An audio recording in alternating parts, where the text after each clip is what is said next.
Mga kaibigan, handa na ba kayo sa isang nakakakilabot na kwento?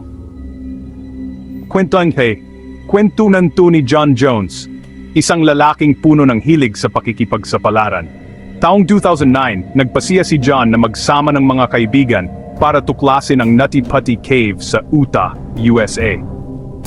Ang kuweba na ito, kilalang-kilala sa makikipot na daanan at mahirap na landas. Para kay John, hamon itong hindi niya mapigilan.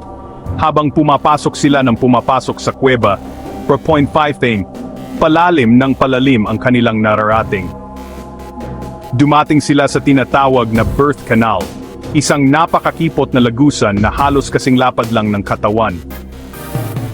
Si John, punong-puno ng tiwala sa sarili, nagdesisyong siya ang unang papasok.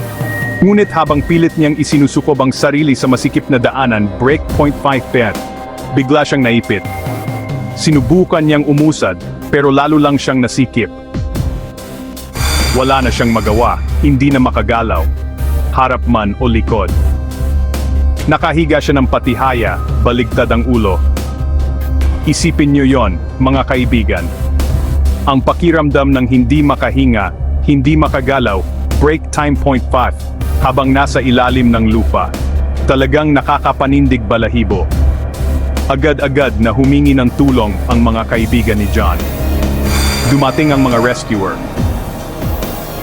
At halos 137 katao ang nagtulong-tulong para siya ay mailigtas.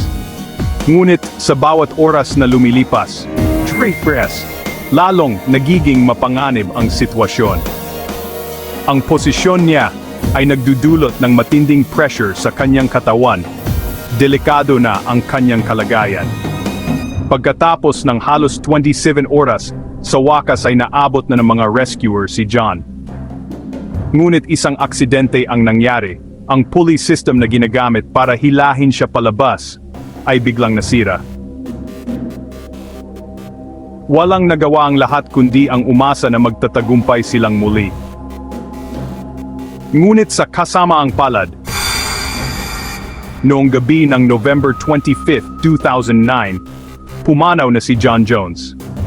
Natrap siya sa lugar na yon, hindi na nakabalik sa kanyang pamilya. Mga kaibigan, ang kwentong ito ay isang paalala para sa ating lahat. Sa bawat adventure na ating papasukin, lagi nating isaisip ang ating kaligtasan. Hindi masama ang maghanap ng kilig at saya. Pero ang buhay natin ay dapat nating itong pangalagaan. Kaya sa susunod na maghahanap kayo ng adventure, siguraduhing handa kayo at may kasama. Huwag nating pabayaan ang ating sarili dahil walang thrill na mas mahalaga kaysa sa ating buhay. Hanggang sa susunod nating kwento. Mag-ingat lagi, mga kaibigan.